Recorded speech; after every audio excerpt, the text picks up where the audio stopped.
Cuando mi hermano era casi un bebé, le regalaron un arlequín de trapo. En alguna reunión en la casa vino una de las amigas de mi mamá del trabajo que nos quería mucho y trajo a su mamá con ella. La señora estuvo encantada con el bebé y días después le mandó aquel hermoso muñequito. Parecía más un adorno que un juguete, pero dijo que era para él. Por dentro se le sentía casi el esqueleto de porcelana y se podía mover de cierta forma que adoptara posiciones. Cuando tuvo un poco más de un año, mi hermano, cuando ya caminaba y pedía ciertos juguetes en específico, lo pidió por primera vez. Hasta entonces había estado en un mueble, al lado de su cama, como velando su sueño permanentemente. Hasta entonces había estado en un mueble, al lado de su cama, como velando su sueño permanentemente. Pero entonces insistió en llevarlo consigo siempre. No había forma de que se sintiera seguro si no estaba consigo aquel juguete. Dormía con él, comía con él, platicaba con él. Tan solo lo dejaba cuando lo bañaban, pero tenía que estar ahí, cerca. Cuando escuchábamos los cascabeles del arlequín, sabíamos que mi hermano se acercaba. Aquellos cascabeles corrían sin parar por toda la casa. Incluso se volvió una broma recurrente que los dos estuvieran juntos siempre. En algún momento mi hermano nos dijo su nombre y todos le empezamos a llamar así. Un nombre que, hasta el momento, no podemos mencionar y que no me atrevería a escribir siquiera. Y es que en algún momento, mi hermano comenzó a dejar al arlequín afuera, allá en el patio, detrás de una higuera. Lo recogíamos y lo metíamos, pero él, bajito como en secreto, nos pedía que lo volviéramos a sacar, que no lo tiráramos, nos decía, pero que por favor no lo dejáramos entrar. Tardó un tiempo en decirnos por qué, el mismo tiempo en que nosotros pasábamos aquel muñeco de un lugar a otro en el patio sin ganas de tirarlo, por si en algún momento mi hermano lo quería de nuevo, o simplemente para tenerlo como recuerdo de aquellos primeros años en que mi hermano lo amó tanto. Pero en algún momento, cuando estábamos lejos de casa, le preguntaron por casualidad a mi hermanito por qué le había dejado de gustar. Dijo que porque le había mostrado su cara. Contó mi hermano que el muñeco le hablaba, que había sido su amigo, que le había enseñado palabras que nosotros no utilizábamos, pero que en algún momento le preguntó si quería verlo de verdad, su verdadero rostro. Mi hermano le respondió que sí, y entonces se lo mostró. Detrás de aquella cara de arlequín, para mí ya de por sí suficientemente aterradora, le mostró un rostro de ojos rojos, de sonrisa pelada, chorreando de sangre por la boca. Le preguntó mi hermano que por qué tenía sangre, asustado, y el muñeco le respondió que acababa de comer. Mi hermano le preguntó que qué comía, y decía que entonces el muñeco le tocó el pecho. En ese momento todavía hicimos lo que hubiera hecho cualquier familia normal, pensar que se trataba de una fantasía del niño, aunque claro, supimos que no habría forma de que volviera a pedir al muñeco, y lo guardamos en un cuartito de madera que teníamos en el patio, con algunas de las herramientas que dejó mi papá y algunas cajas de cosas que ya no usábamos. Ahí terminó encerrado aquel arlequín, pero no para siempre. Por aquel tiempo, desde que no estaba mi papá, mi tío Marco vivía con nosotros. Nos ayudaba en cosas de la casa, pero sobre todo estaba ahí para cuidar a mi mamá, tan afectada emocionalmente en esos meses. Mi tío era una roca. Por eso nos sorprendió aquella vez cuando escuchamos su voz gritando y saliendo azotando la puerta de atrás para correr al patio. Cuando lo vimos perderse entre los árboles. Recuerdo que salimos mi mamá y yo, pero al ir saliendo, mi mamá por alguna razón me dijo que me regresara, que entrara y que viera que mi hermanito estaba bien. Así lo hice y al entrar a su cuarto, lo vi rezando en su cama. algo común cuando estaba por dormir, pero raro en ese momento, a la mitad de la madrugada. Seguía rezando por su ángel de la guarda, la única oración que conocía. El arlequín está allá afuera, me dijo. Otra vez. Otra vez. Esa frase, esas palabras. Esta es otra de las cosas que no puedo explicar, pero cuando me dijo otra vez, en ese momento caí en cuenta de que me lo había dicho ya antes, que me había dicho que por las noches el arlequín le llamaba. Iba y le mostraba su otra cara, lo amenazaba desde el patio, le gritaba que le dejara entrar. Pero no, era como si yo no lo hubiera escuchado antes. Nunca le contesté nada, nunca le dije nada, nunca se lo comenté a mi mamá. Es como si algo me hubiera bloqueado para que no lo escuchara realmente durante todo ese tiempo. Cuando me asomé desde su ventana al patio, vi que mi mamá y mi tío caminaban de regreso para entrar a casa. Salí de la habitación y desde las escaleras escuché lo que decía mi tío, y bajé unos cuantos escalones para poder verlos. Mi tío estaba pálido, sudando. Le contó a mi mamá que salió de su cuarto, el único del primer piso, y caminó a la cocina por algo de comer. Cuando regresaba, notó algo en el patio, algo que se movía en la oscuridad. Pudo verlo a través de una rendija en la cortina, y cuando se acercó a ella, logró reconocer esa silueta. Era aquel muñeco de arlequín, parado, mirándose a la ventana de mi hermano en el segundo piso y le hacía muecas. Con las manos se abría la boca como para asustarlo. Cuando mi tío gritó y abrió las cortinas de repente, esa cosa volteó y luego corrió a la oscuridad, hacia donde corrió mi tío también, tomando una pala que estaba en una de las plantas al salir de casa. Escuchó los cascabeles y entonces puso atención. Al fondo, entre la oscuridad, pudo verlo en las plantas, escondido, agazapado. Le lanzó un fuerte golpe con la pala y sintió cómo le dio, cómo entró de lleno, cómo se encajó, como si fuera carne y no un muñeco. Y vio entre las ramas un rostro, con una cara de dolor y con ojos llenos de odio. Dijo que lo pudo ver correr hacia aquella vieja barda de ladrillo del fondo, pero ya no más. No logró ver a dónde se metió. Fue cuando mi mamá salió corriendo al patio y le gritaba, le imploraba que se calmara y lo jaló hacia adentro, a que le contara todo, a que le explicara qué fue lo que había visto allá afuera. Y cuando lo hizo, mi mamá no lo cuestionó. Es más, salieron ambos a buscar en aquel cuartucho de madera para comprobar con desconcierto que aquel muñeco había desaparecido.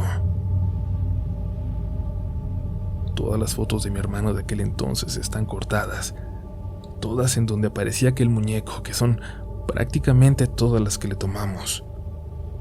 Y mi hermano dejó de mencionarlo. Y cuando mi mamá mejoró, mi tío, que ya nunca fue el mismo y sonreía cada vez menos, regresó a su casa. Y pensamos que nunca más tendríamos que volver a pensar en aquel muñeco, en aquel arlequín. Pero estábamos equivocados.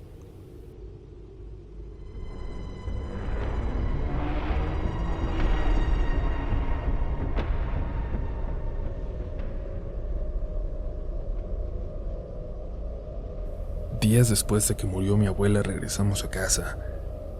Mi madre tenía aquella caja con el crucifijo dentro entre sus manos. Cuando entramos, todos los focos encendidos reventaron. Y debimos suponer lo que seguía. Debimos ver el anuncio de la oscuridad que se cernía sobre nosotros, que se acercaba. Mi hermano, que en ese entonces ya tenía 18 años, cambió los focos mientras yo ayudaba a mi mamá a buscar un espacio en su ropero para colocar aquella caja y guardarla tan bien como lo hacía la abuela. Quizás no me lo crean por esta experiencia con el arlequín que les acabo de contar, pero hasta entonces mi familia No se preocupaba por cosas como paranormales. Aquella terminó siendo una historia que no revisitábamos. Las fantasías de un niño, quizás. La imaginación de un tío que medio dormido creyó ver algo más en las sombras. Pero no es algo que nos hubiera marcado. Además, hacía mucho que no veíamos a mi tío, que desde entonces no visitaba la casa y se limitaba a saludarnos de lejos en las reuniones familiares. Por eso nos pegó más, tan fuerte, lo que estaba por ocurrir. Aquella primer noche en la que me despertó en la madrugada el sonido de mi madre vomitando en su cuarto al lado del mío. Me preocupé y me levanté. Fui a su cuarto para ver si se encontraba bien. Cuando toqué la puerta, aquel sonido cesó y mi madre preguntó desde adentro si era yo quien tocaba. Le respondí que sí y me dijo que pasara. Cuando entré noté que mi mamá se asomaba desde la cama, de entre las cobijas, y me sorprendí. Pensé que estaba muy mal y que había vomitado en la cama, así que me acerqué rápidamente preguntándole que qué tenía. Mucho miedo, me respondió.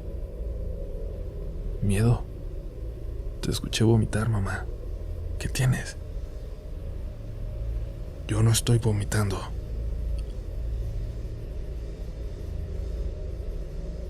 Ahí lo volví a escuchar. El sonido provenía de dentro de aquel ropero donde habíamos guardado el crucifijo. Ni siquiera abrimos esas puertas. Nos fuimos de mi cuarto y después de rezar por 1 hora, dormimos juntas ahí, temblando. Le llamamos a mi tía Martina a la mañana siguiente. Ella había vuelto al pueblo unos años antes para cuidar de la abuela. Aunque, como les dije, la casa de la abuelita ya no pertenece a la familia, mi tía construyó una muy cerquita, a la vuelta, y de alguna manera la gente del pueblo la tomó como una extensión de mi abuelita. Las señoras de la iglesia ahora pasaban por ella. La gente le pedía consejo cuando se la topaba en la calle, en el mercado. Mi tía entendió desde antes de que mi abuela falleciera lo importante que era su figura para esa gente, y decidió ayudar como pudiera. En ese momento, sola y con sus hijos grandes, estaba en una posición similar a cuando la abuela decidió entregarle la vida a Dios y a la gente del pueblo. Pero le hablamos esa mañana y no contestó. Estaba en la iglesia.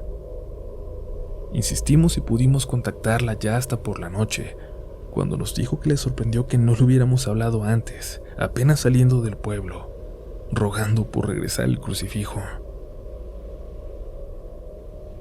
Yo solo sé que siempre que alguien necesitaba la ayuda de mi mamá en el pueblo, ella iba hasta sus casas acompañada nada más de ese crucifijo.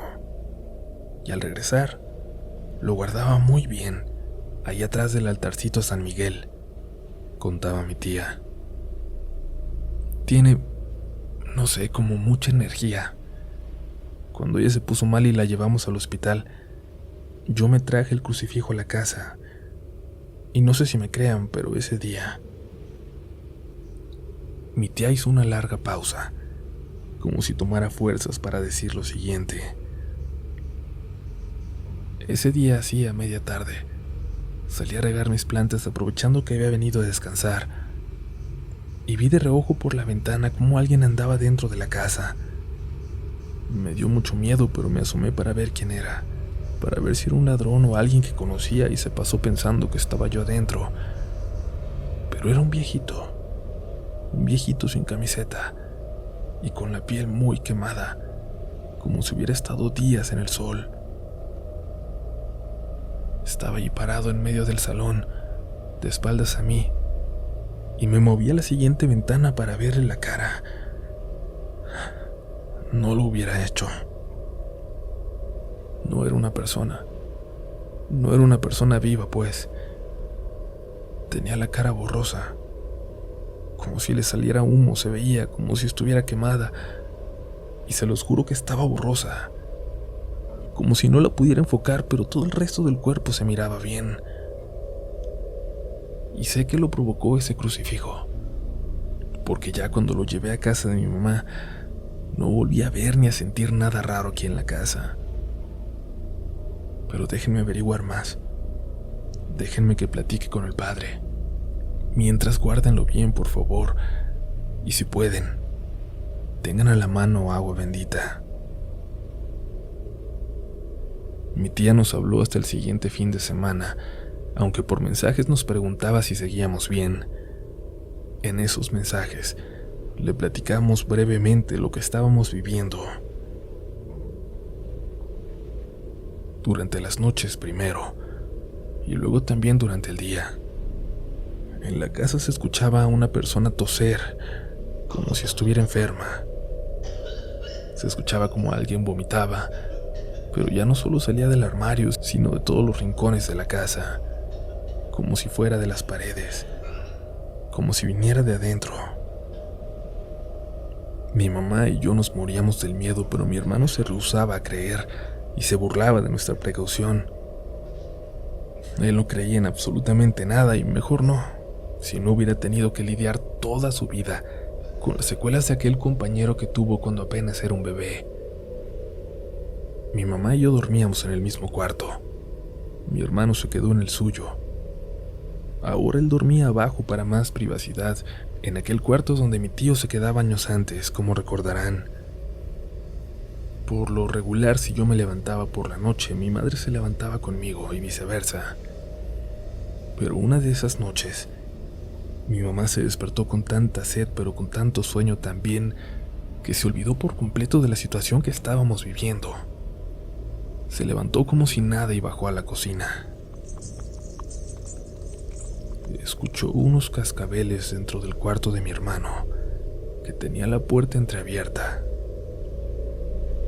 Caminó lentamente hasta allá. La empujó muy despacio, con mucho cuidado. La luz estaba apagada, la cama tendida. Mi hermano no estaba ahí, y mi mamá supuso que había subido a quedarse en mi cuarto porque en el fondo no quería estar solo allá abajo. Y estaba a punto de cerrar la puerta y subir, cuando un cascabel se escuchó ahí adentro. De detrás de la cama, como si estuviera escondido, sobresalían los picos del gorro de un arlequín. Gorro que mi mamá reconoció inmediatamente. Pero con una diferencia. Se veía mucho más grande. Como si fuera de tamaño real. Como si detrás de la cama no estuviera un muñeco, sino una persona. Cerró y subió corriendo. Le tocó rápidamente a mi hermano, que sí estaba en mi cuarto, y nos juntó a todos. Sacó el crucifijo y dormimos todos juntos mientras mi mamá lo sostenía con fuerza entre sus manos.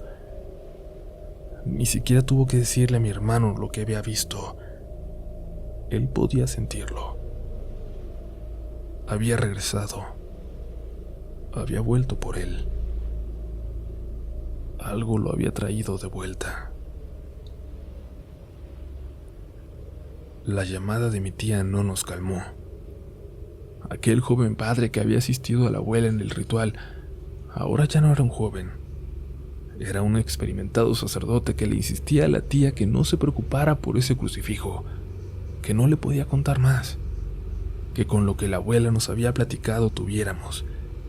Y estuvo reacio hasta que, después de que dijo que lo dejáramos allí en casa de la abuela en su lugar, y mi tía le dijo que no, que ahora estaba en posesión de una de sus hermanas, que su semblante cambió. Pidió que lo regresaran de inmediato. Era un artefacto sumamente poderoso, pero a la vez con una capacidad destructiva espantosa. Y tuvo que contarle la historia. La historia de un crucifijo de cientos de años, utilizado en exorcismos por todo el mundo, pasando por manos de exorcistas a través de generaciones, hasta que cayó en manos de la abuela. Casi por casualidad, porque era la única dispuesta a arriesgar su vida para salvar un alma. Pero la abuela no sabía cómo utilizarlo, y aquel entonces joven padre que la acompañaba, tampoco. Y este crucifijo, con cierto poder por sí mismo, obtenido a través de la fe de tantos sacerdotes, de los triunfos ante tantos seres oscuros, se volvió una amenaza. Y el lugar en el que estaba era un lugar en el que se esperaba una reacción tremenda de cualquier ente de bajo astral cercano. El sacerdote dijo también que el padre Lucas le llegó a escribir y a contarle un poco al respecto. Le decía que los seres enviados por Lucifer están siempre alrededor de nosotros, muy cercanos, provocándonos. Y a veces duermen por años o por siglos, esperando tener a una víctima cerca. Este crucifijo era capaz de despertar, de hacer reaccionar por miedo a cualquier ser demoníaco con el que se encontrara, o a cualquier espíritu del mal. Nada que reaccione ante este artefacto es bueno, y va a provocar especialmente a aquellos entes que nunca han sido humanos. Que lo regresen, le dijo a mi tía que nos pidiera. Que lo regresen antes de que algo malo pase. Pero él no lo podía recibir, y mi madre no quería llevárselo a mi tía y pensar que ella iba a tener que sufrirlo entonces. Así que hizo algo que ahora sabemos que fue un grave error. Manejó hasta una zona boscosa saliendo de la ciudad. Se paró al lado de la carretera. Bajó y caminó por entre los árboles, sintiendo siempre la presencia de alguien detrás de ella. Al llegar a un árbol quemado por un rayo, sintió que era el lugar, que estaba suficientemente perdida como para hacerlo, y entonces enterró ahí el crucifijo. Venía lo peor.